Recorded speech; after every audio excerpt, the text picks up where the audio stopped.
With all of this, you may argue, as one of my esteemed analyst colleagues did some months ago, that South Africa is entering a dangerous phase. A phase in which we might well have a Tunisia moment in South Africa, where dissatisfaction boils over onto the streets into some sort of political revolution. Will we have in South Africa a Tunisia moment, as Moletsi Mbeki suggested in a very, very good article, I might add, an article that I actually disagree with, and I'll tell you why.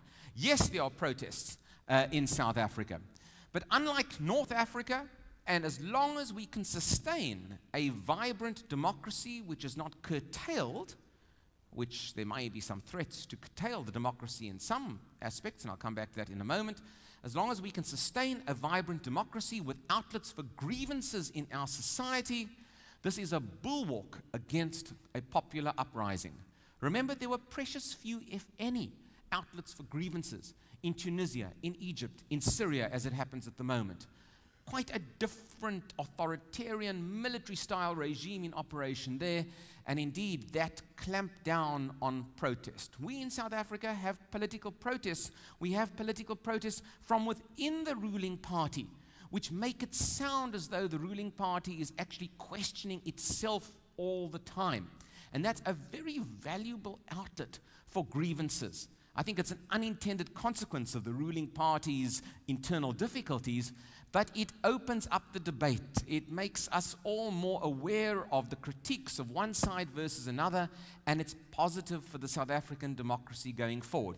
And I think it's a critical issue as to why we are not going to see this tension boil over into a revolutionary-style movement. This robust internal debate and articulation in South African politics of different and dissenting views is the best thing we could possibly have. And whilst it makes some of you feel uncomfortable because the rhetoric is so acute, it's so dramatic and so ugly at times, it's a great safety valve in our society. I might say also that a second key reason why I don't think we are going to have a Tunisia moment is because we don't have the heavy-handed political interference of a military machine, as, for example, was the case in Egypt and is certainly the case currently in Syria. We don't have a military to speak of, and those of you that are kind of military buffs and you sort of lament the old days where we had all sorts of amazing weapons, thank everybody we don't have that.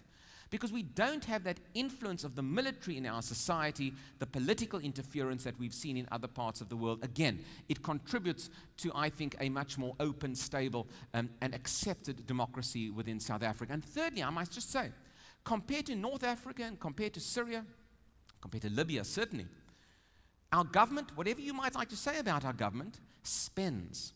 Doesn't spend efficiently or wisely, but it spends. And it spends on job creation. It spends on health, it spends on education. It doesn't keep the cash for itself. Well, maybe there are a few individuals that do, but it doesn't keep the cash for itself. It is prepared to spend on its own citizens, as many governments who now face the wrath of the protest movement simply were not prepared to